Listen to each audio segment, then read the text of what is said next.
going to continue now with this discussion of decolonization and the European Union. The European Economic Community is formed in 1957. The common market is established to try to facilitate trade within Western Europe. Of course, Western Europe was in ruins after the Second World War, and you may remember the United States proposed the Marshall Plan to try to help Western Europe rebuild its societies. The Marshall Plan, of course, is not charity. Essentially, the Europeans are given a credit card which they can use to buy American products, American expertise, American material, et cetera, et cetera. So this is a part of that ongoing attempt to sort of rebuild West European economies. Of course, in the late 40s, NATO will be formed. This is a military alliance led by the United States and including many countries in Western Europe. NATO, of course, stands for the North Atlantic Treaty Organization, and it includes France, and West Germany will join, Italy, the Netherlands, Belgium, Luxembourg, the British. The capital, of course, is at Brussels in Belgium. The headquarters of NATO and the sort of the capital of the European Union is at Brussels. The European Union reduces tariffs. This is supposed to facilitate trade, and I believe it does within Western Europe. Labor also is theoretically to move across European borders in a way that had not been available before. Customs duties are reduced because of the EU. The EU Council of Ministers can resolve trade or regulate trade.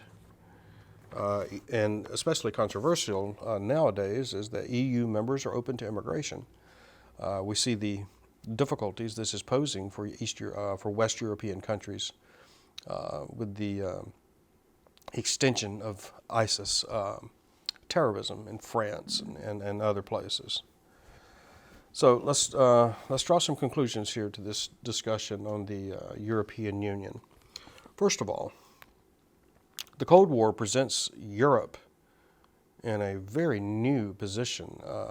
Europe is being diminished.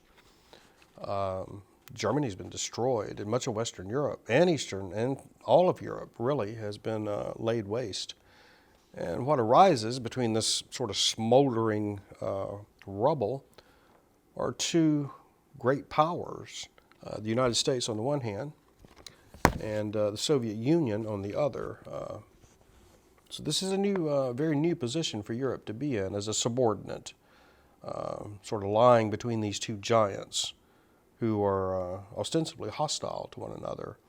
And of course the Europeans will go through the Cold War with a sense of dread at a Soviet-American conflict, because that conflict will in all likelihood be fought in Europe.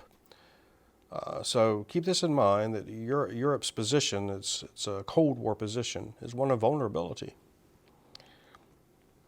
There is in this system, in this Cold War, a sense, this bipolar world dominated by the Soviets and the Americans, that every international development has a winner and a loser. In other words, if a Soviet gain is automatically an American loss, or a Western advantage is automatically a Soviet or communist disadvantage. So it's sort of a zero-sum game being played here.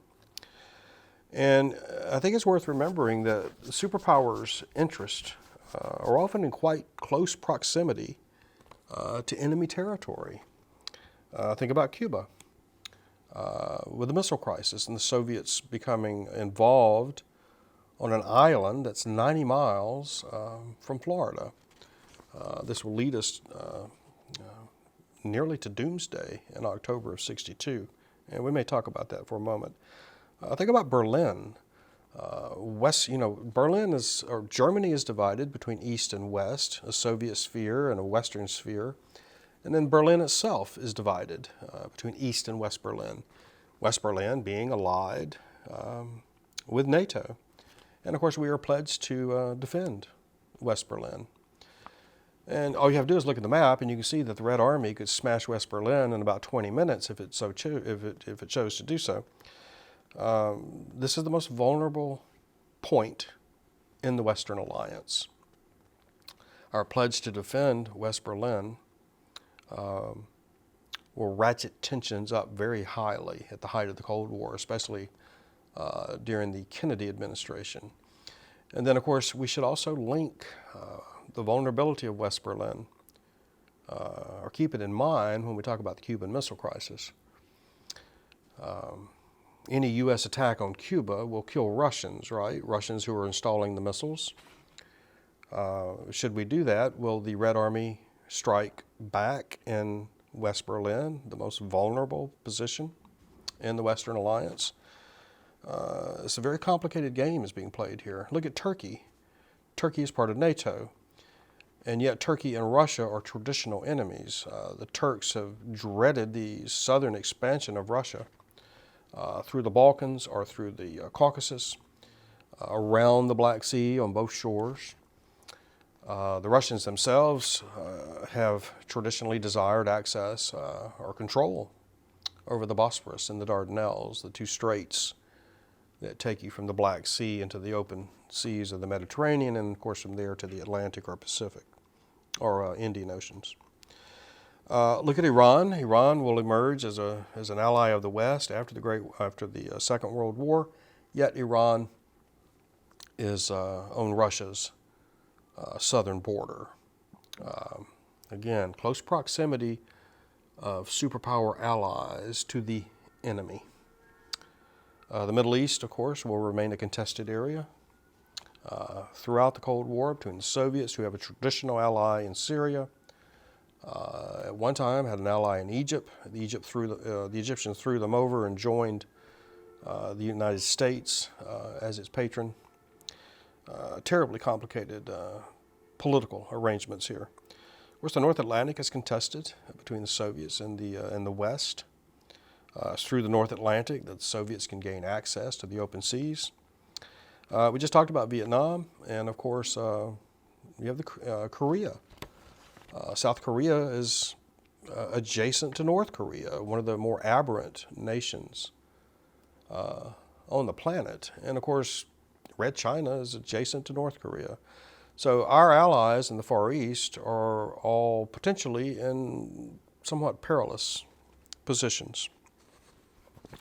Now, if you take this idea and then you couple it to the notion that the superpowers have a hard time controlling their client states in this Cold War era, where the Europeans are trying to rebuild their continent and create some sort of uniformity within Europe so that labor and capital and goods can pass with as few restrictions as possible.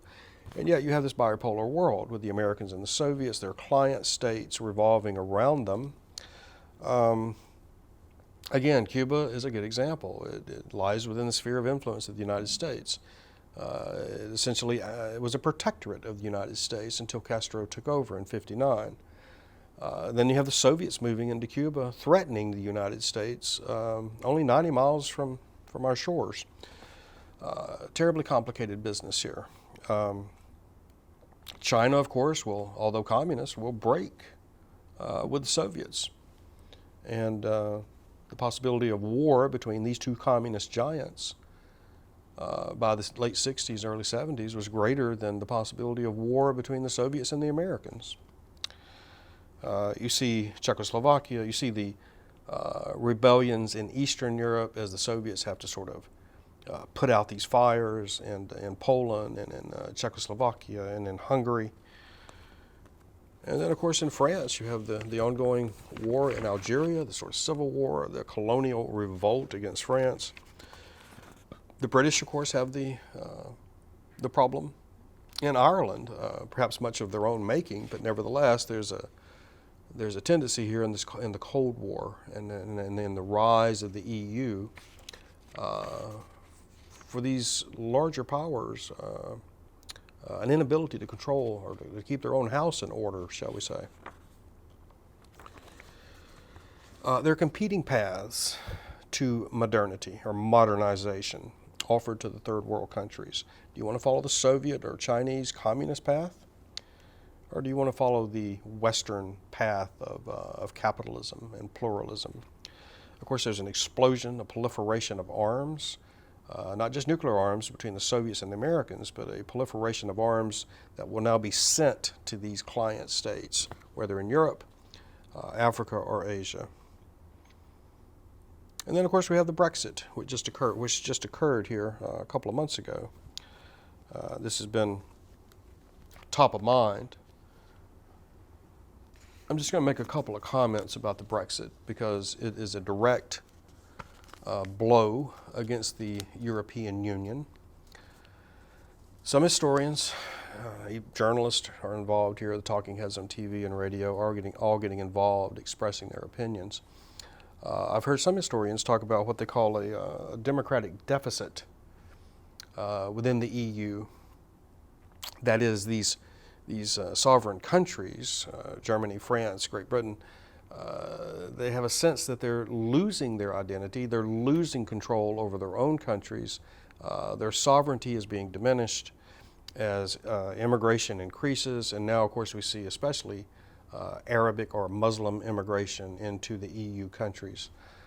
We see the problems in Greece and in Italy and in Spain, financial problems that could threaten the EU. We see Germany increasingly looked at as sort of the savior of the EU because of its financial strength. So the EU is facing difficult problems. The Brexit itself, of course, is many reasons have been put forward: immigration into England or into Great Britain, loss of sovereignty, these type of things. And of course, once the British decide to exit the European Union, that opens up a whole other can of worms, doesn't it? What if Scotland and Ireland desire to remain in the European Union? Does that mean they're going to secede from Great Britain?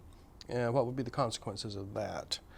What would be the consequences if all the sort of ethnic groups of Europe decide to push for their own sovereignty? How about the Basque in Spain?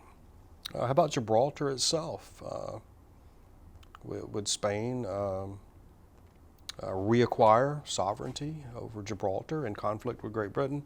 So you can see this is just just opens up doors for innumerable problems, and we don't know where this is going to go.